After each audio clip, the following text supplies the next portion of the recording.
Hey there guys and gals, my name's Wolf and welcome to the first episode of Battle Brothers. So first of all, I just wanted to apologize for the gap of videos. I know I said that in my previous video. I just wanted to make it clear for you guys that it's been really hectic here on the home front. I recently got a new job, but I'm currently in the process of finding a better one. The current one that I have is very temporary. Definitely something I don't want to be doing. But it's basically just to get a little bit of money in between while I try to set up this other job, as you can imagine. Also, time the holidays. I've had some card problems and, you know, family members moving, so it's just been very hectic. I just want to let you guys know I will probably do a channel update in the future. We'll kind of see how that goes. But yeah, so this is the first episode of Battle Brothers, which is going to be our new Let's Play series. Don't worry about Darkest Dungeon. We're still going to be continuing that. But we're just going to add this into the roster and basically kind of go from there. Alright, so first off, a little bit about the game. It's developed by a small studio called Overhyped Studios. I've been actually following them since 2014, since when they had basically a small combat simulator, basically, and the game's gone through many changes, and it's still in early access, and hopefully soon it'll be out of early access. They update every Friday on their developer blog, and I highly recommend go checking out their site. It's just battlebrothers.com. I believe that's the link. But yeah, I'd say go check it out. Check it out on Steam. Definitely support these guys because I've been following them and they seem like a great group of guys. But yeah, why don't we just jump right into it and kind of explain the game mechanics as we go. So just a heads up with this. It's a very difficult game. It's a lot of fun, and it's a basically set in a fantasy medieval world where you control a group of mercenaries and you kind of just go from there. It's a little bit of a sandbox right now, but as time goes on, there's going to be kind of end game objectives and lots of different things. But so that you'll be fighting enemies like orcs and goblins and whatnot. But it still has a very serious and somewhat realistic kind of feel to it. But yeah, so something we can look here. We've got a bunch of cool banners here. So why don't we just go through here? Some of these are pretty cool. That's a cool one. I don't know. You know what? For time's sake, why don't we just go with this? Why not? Wolf Throne. All right. So honestly, the difficulty, from what I understand, is this game's very tough, and a lot of the difficulty perks to it come from the starting money and the prices of things and whatnot. I keep it at beginner, even though I played it a fair amount of hours, just because it helps with the equipment wise. But yeah, feel free if you guys want to try it out, to try the other difficulties for sure. I mean, I usually don't even use Iron Man because there'll be times when you want to save and you might wipe your whole party. It's happened before. But yeah, let's just jump right into it. Okay, let's see, we got some nice art right up in here. Cool thing as well is that they're going to be changing that. So the game does have a lot of text. There's no voice acting. There's some cool sound effects and whatnot, but it's a turn-based, almost has a kind of a chess piece quality if you look at them. But you'll see you get some pretty interesting battles. But let's just start from here. It all went wrong. 2 days ago, the company was hired to track down Hoggart the Weasel and his band of raiders. But it was them who found you first. An ambush. Some joke about horses cut short by an arrow to the throat. Arrows shooting in from everywhere and nowhere. Men holler and scream a great volume before death. As the hail subsides, you draw your weapon with the rest of the men, only to collapse to your knees. An arrow has punctured your side. You shout in pain. A harried glance sees the men charge without you to make a valiant last stand. Met in the force of steel clashes with steel. You meet eyes with the captain, a last nod before his throat is cut. You're left in command now of what few men remain. Trembling in the pain, you lean on your steel, and with all the will you can muster slowly rise again. To the end. So this is our little tutorial here. And you can see that basically our troops are just going to get slaughtered. This guy gets cuts down.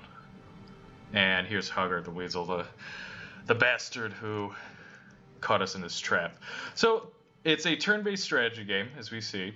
There's a lot to it. The world is randomly generated as well. All these characters, they have their own traits. Let's see if we could bring some of this up in here. So what's really cool is that there's a lot of different ways you can kind of go about it, and everybody is unique. The first 3 people that you're going to be getting are all going to have this trait called Companion, which makes them basically be a lot better. So we got Edelmar the Bloody, who's superstitious, and he's really quick, so he seems to get spooked out about it's cursed. This character is highly superstitious and therefore more vulnerable to skills. So yeah, a lot of these characters have really cool, interesting things. Some good, some bad, some just quirky things. So why don't we just get this tutorial underway? Let's take a shot. And we missed. And we see this bastard's trying to run away. So you get, everything costs actions. So you can see here we got thrust and spear wall. Everything costs points, and if you move around, you build up fatigue. So the game uses fatigue and health in pretty cool ways. So your armor has points to it. It will degrade, and it will get broken. So you do need to repair them, and you'll find new and different things along the way. Obviously, something that's really heavy will protect you better, but tire you out. And as soldiers learn and get better, there we go. So we're doing some damage here. He's coming with that pickaxe. He's coming with a meat cleaver. Alright, so he ran. So I have Edelmar. Let's try to spear someone. There we go. And there's also morale. So if your party has higher morale, they'll do better. But, morale can come and go. So, oh yeah, it takes a lot to reload. As you can imagine, reloading a crossbow probably takes a lot of effort. So we're going to put Conrad in a good spot. So you have to pay attention to kind of a lot of things that, say if you have like Egon right here is wielding a two-handed axe that leaves him wide open. So he doesn't really have a whole lot of defense. So he's just kind of coming in swinging, but, kind of leaves him vulnerable. So why don't we, there we go. So yeah, he's slashed us a bit. You can see how that armor's damaged. And the cool thing as well is that even if you get, if you damage an enemy and deals damage to their armor, attacks will still go through. So it's really realistic in that sense. So, if somebody's smacking you and hits your armor, you're still going to get some bruises and whatnot. So that's a cool little thing that they kind of added. In the original kind of very early builds, they didn't have that. And they've added a bunch of stuff. As you can see, let's hover over this guy. So we have percentages to hit, and you'll see that everything has pluses and minuses. So this guy's using a spear, so obviously it's easier to hit someone. You're just kind of basically jabbing at him. It doesn't take as much technique as, say, you're trying to hit somebody with like a flail or something like that. And so we have a benefit for thrusting damage. Surrounded, this guy that we're trying to hit, there's 2 people attacking him. So, if your guys are surrounded, they'll have a better chance to hit you. And so you have to use tactics. You could build like shield walls and everything. And as we move along with the series, you'll see that there's a lot of strategy to it and a lot of different ways to play about it. What I like to do is usually have a good strong shield wall and basically have maybe 2 guys with heavy weapons, and then kind of form a good defensive posture, and then just kind of pick at them and make the enemy come close to me. But every enemy will kind of act differently as well. Some might be more aggressive, some might be defensive in their own right, or have more archers and whatnot. So there's a lot to it. So why don't we just try to take this guy out? Yeah, nice easy stab. Okay, and so you can see you gain loot. We got grains here and some bandages. Alright, so let's just loot all items. Okay, so let's take a look at this world map. As I was saying before, it is randomly generated each time, so I have no clue. This is totally new. My last playthrough that I was going with had a very different feel. This looks to be basically like a large Large body of land. Maybe it could be, there might be like a little river alcove here, but it seems to just be a big chunk of land. The other map that I was on was a little bit more. Basically, what I'm trying to say is that there was more of island based, and so you'd have to kind of travel around, so it was a little bit harder that way. And so this looks just to be like a big chunk, almost like with the coast here. So let's see. Why don't we return and center on our guys over here. You're alive. You won. The adrenaline fades, and it is in its wake that you can't help but sink back to the ground. It looks like you won't be holding a sword again anytime soon. Gritting your teeth, you snap the arrow's shaft. Your chest heaves for breath, feeling the pain well up in your very lungs. Most of the company lies dead. All those men you fought with side by side in the shield wall this past year. And Hoggart did justice to his name, running like the weasel that people mock him to be. What now? A voice says from behind. It's Egon, who sits down beside you, bedding his bloodied axe on his legs. You turn to him to reply, but before you can answer, he continues. The captain's dead. They slit his throat. He was a good man and a damn good leader. But all it took was one mistake. That makes you the one in charge, don't it? Aldemar the Bloody joins the two of you, still breathing heavy. Let's save the appointments for another day. I figured we'd give the men a good burial and return to Krakendorf to collect our pay.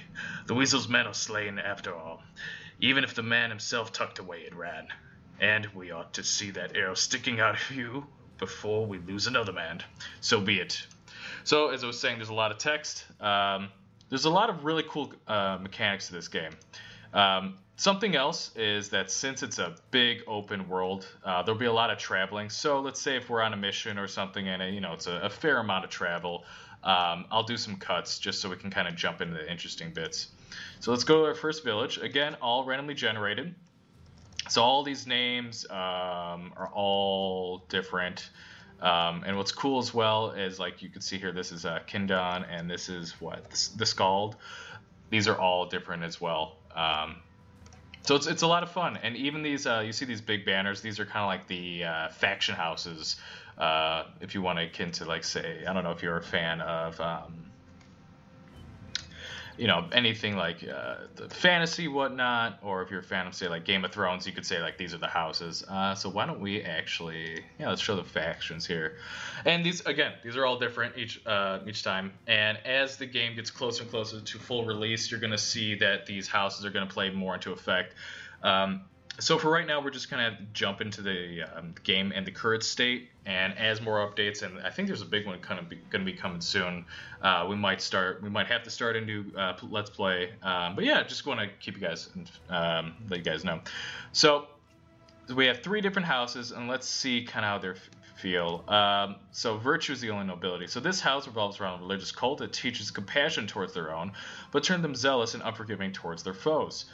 Generations ago, a large orc invasion pillaged and destroyed most of what belonged to the family, and is never fully recovered. Since then, the house stated that many a crusade punished expedition deep in the orc land. So these guys have basically been raided a bunch by orcs, so they probably have a lot, maybe story-wise to the. So I despise. Wow. Okay. So with all these, with large bits of text, what I'll do is I'll hover over it so we don't have to read through everything and waste, some time with that. If you guys want to, read that, feel free to pause. Okay, yeah, so these guys seem to be lavish lifestyles, so maybe you could say, I don't know, maybe another famous house that uses red and gold. And yeah, let's see these guys. Play with man, oh my. So we got a lot of different things, and look at those fancy hats. Okay, so basically we are running back to town here. All right, so I'll leave this up for a sec, so if you guys want to read that. But the beginning text, that's going to be each time you start a brand new game. It's kind of the same sort of story that you go out. This Hoggart the Weasel guy, who again his appearance and whatnot changes every single time. It's the tutorial way to get you understand of the game mechanics that you. Basically learn how to hire new guys, get equipment and whatnot, so we'll jump right into that, and I'll leave this up for a sec so you guys can read it if you'd like. Okay, so basically, I'll just skim through. What we're going to be doing is he's saying, hey, you need to get more guys to take out this guy because he killed your whole group, and your soldiers want some revenge as well. And so it's just teaching you that, hey, if you don't have enough guys, you're probably not going to fare too well. All right, so let's bring these guys here. Something cool they also added is that they added the roster to be a lot more than it used to be. Before you could only have maximum 12. You still can only have 12 out on the field, but you could have people in reserves that can kind of tend to their wounds and whatnot.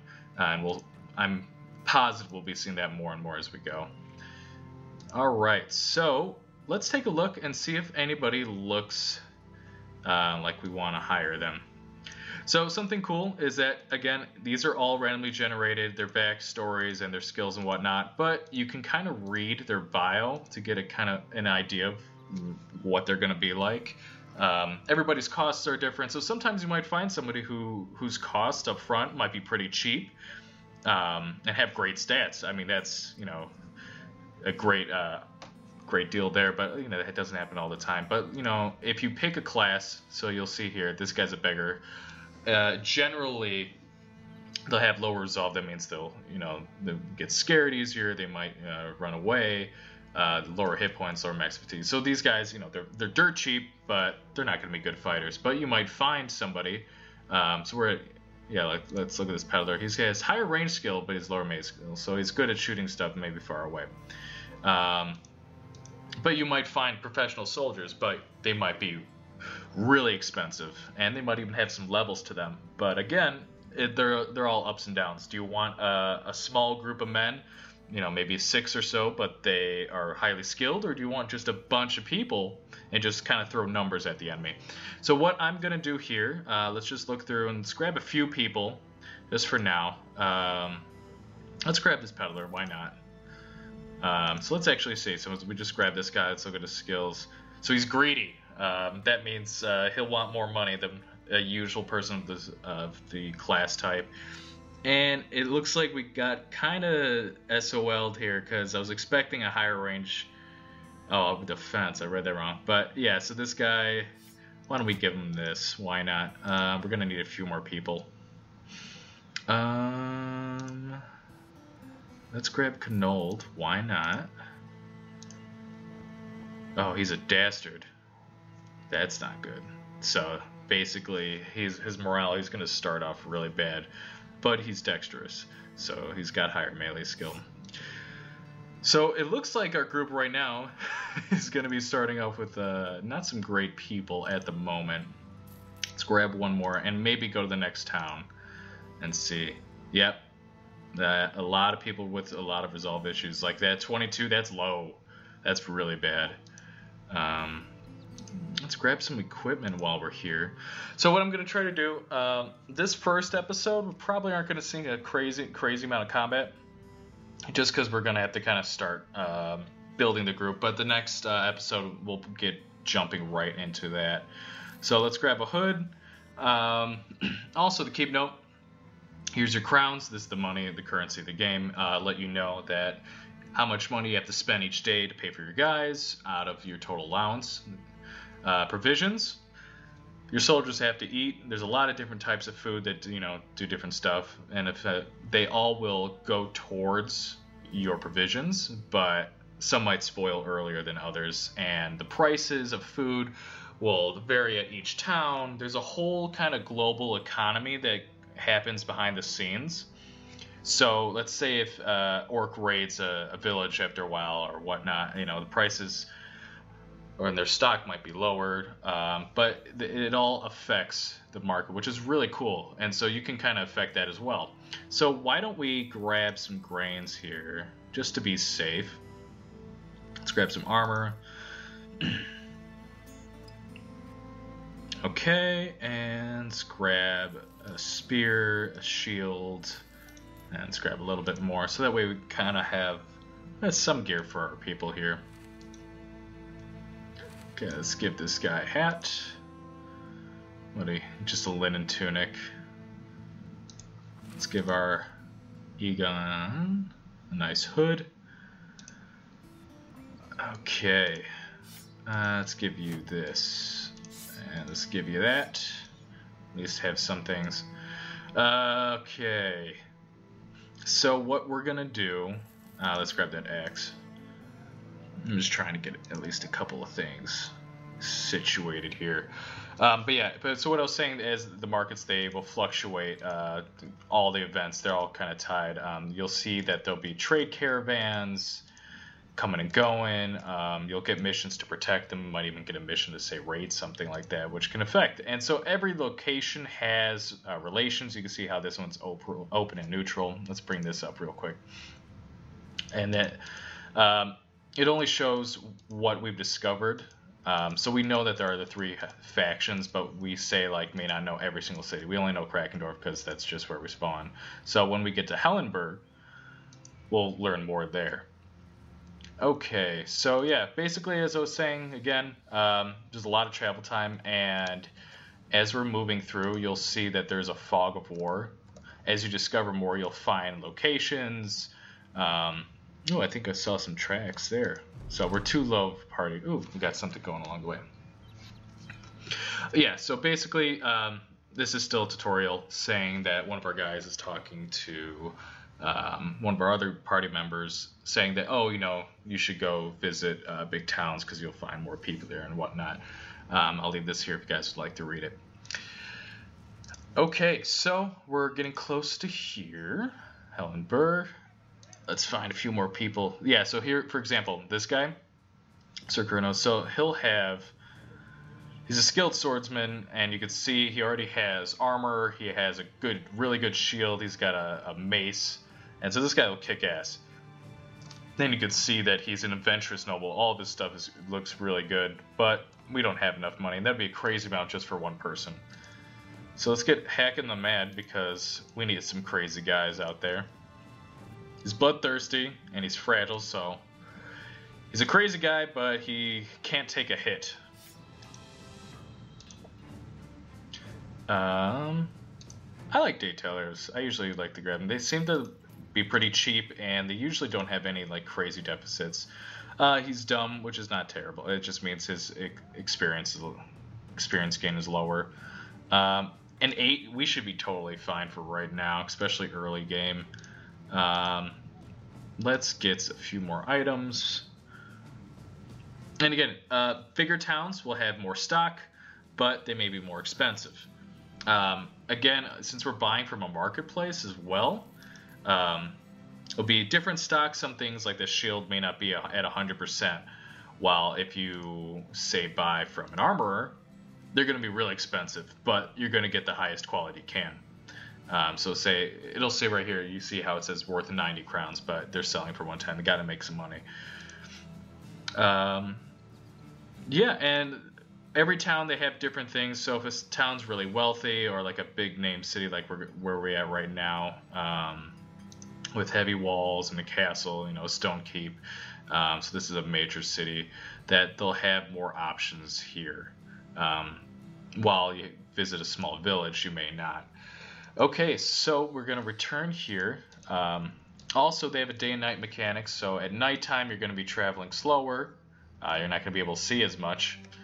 Something else that's pretty interesting is that if you stand on higher ground, every terrain has its own movement. You can just see that we slow down a bit because we're climbing this hill, but we would have a bigger sight radius. Also, let's pause that here, because we could see tracks, and so you could follow tracks, you could kind of set up ambushes and try to track down people, or, you know, flee. If you travel by roads, you go faster. It's a lot of straightforward kind of thinking, but it's done really well, and that's one of the reasons why I kind of fell in love with this game. Yeah, you can see here, you got this cute little ship traveling some guys. But yeah, so let's pause real quick and kind of just go over, and you could see that there's a lot of places, a lot of ways you can go. You could also travel by boat.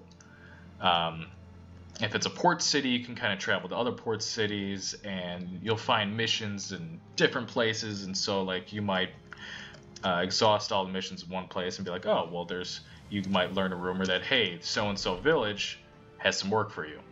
Okay, so basically it's just saying, hey, you found some good men, gives you the location of the guy, gets you kind of the beginning of the first battle. But we're going to pause it right here. Yeah, we can see Hogwarts Refuge. So as you're also traveling around, you'll find some locations. The game wants you to explore as well. So you can kind of make money. You don't have to necessarily be on a mission to make money. It's a smart thing to do. You could just be kind of traveling around and find bandit camps or what have you and just kind of live that way. But it's all risk and take. But yeah. So that's going to be it for this first episode.